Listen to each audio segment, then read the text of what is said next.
Hello and welcome to another week of entertaining sports talk radio. Of course, I'm Joe McDonald and I'll be your host for today's show. A lot going on in the world of sports, but let's start today's show off with the hot topic on everybody's mind. Of course, I'm alluding to the story that just broke over the weekend with Michael Jordan and Charles Barkley weighing in, like it seems everybody's doing these days, about the controversial move of LeBron James to Miami. This story just seems to not go away. Now we have two Hall of Famers chiming in on what recently went down in Miami. Barkley, of course, doesn't surprise me at all because we all know he'll talk about anything. But Jordan really does surprise me because over the years I've been critical of Jordan because he really doesn't say much at all for a superstar athlete. So let's start off first with what Jordan had to say.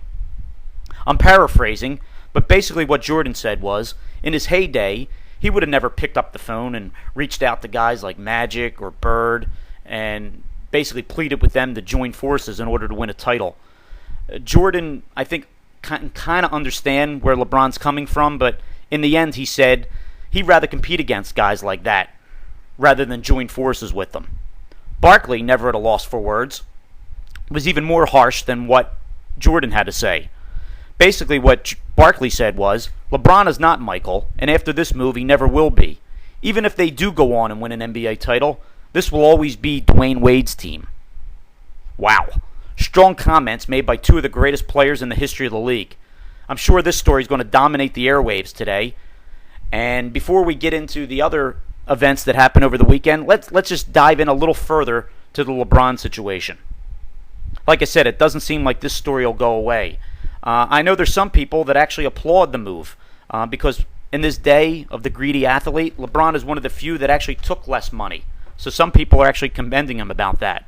I think where LeBron James made a major blunder and a major mistake was this ill-fated show on ESPN.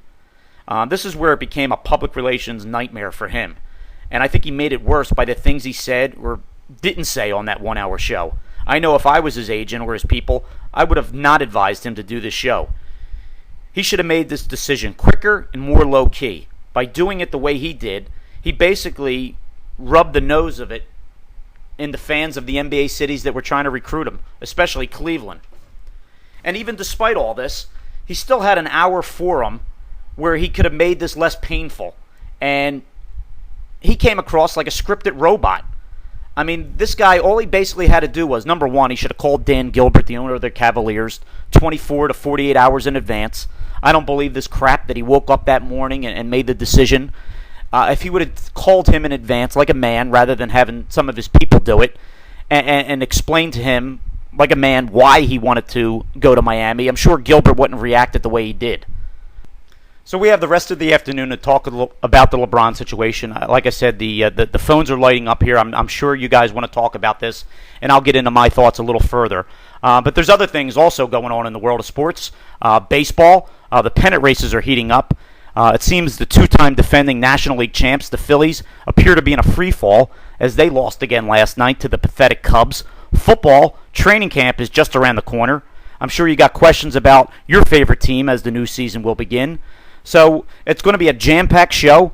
We have a lot of things to talk about. The numbers to call, 1-888-MAD-DOG. Again, the number to call, 1-888-MAD-DOG. We'll be right back with your phone calls right after these words. Let's go to Mike from Philly. He's first up on today's show. How are things going in Philly, Mike? It could be a lot better, Joe, if my Phils were winning. But first off, I'd like to agree with your opening thoughts on the LeBron situation. He handled it completely wrong. But what I really wanted to ask you was if you feel the Phillies might right their ship and win the division this year. Right now, I would have to say no, Mike. I mean, they've been to 2 straight World Series. We all know it's difficult to do that again. And I think at certain times, no matter what the sport is, I think you can see how a season might play out. And right now, to me, it seems like with all the injuries they're having, with Utley, Polanco, Happ still hasn't pitched yet. They have a shaky bullpen. Lidge is totally inconsistent. One night he retires the side and looks flawless, like he did during their championship run. And then the next night I'll tune in. He'll come in the ninth with a 2-run lead, and the next thing you know, he's giving up a 3-run homer. I mean, this Philly team, if you recall, actually reminds me of the 79 season. They were coming off 3 straight National League East titles. In the offseason, they acquired Pete Rose. as they did this offseason with the major acquisition of Holiday. I mean, a lot was expected, but things didn't go right that year, as they appear not to be going right this year either. If you recall, the Pirates actually won the NL East that particular season and eventually won the World Series. I know the Phillies came back in '80 and got their ring, but this particular season, it just seems like the way things are falling for them right now, I'd really be surprised if they make a run and are able to win the NL East and also, get back to the World Series. I think you guys are pretty passionate about football, so I guess EAGLES chants will be starting soon in the city of brotherly love. We'll be right back after this.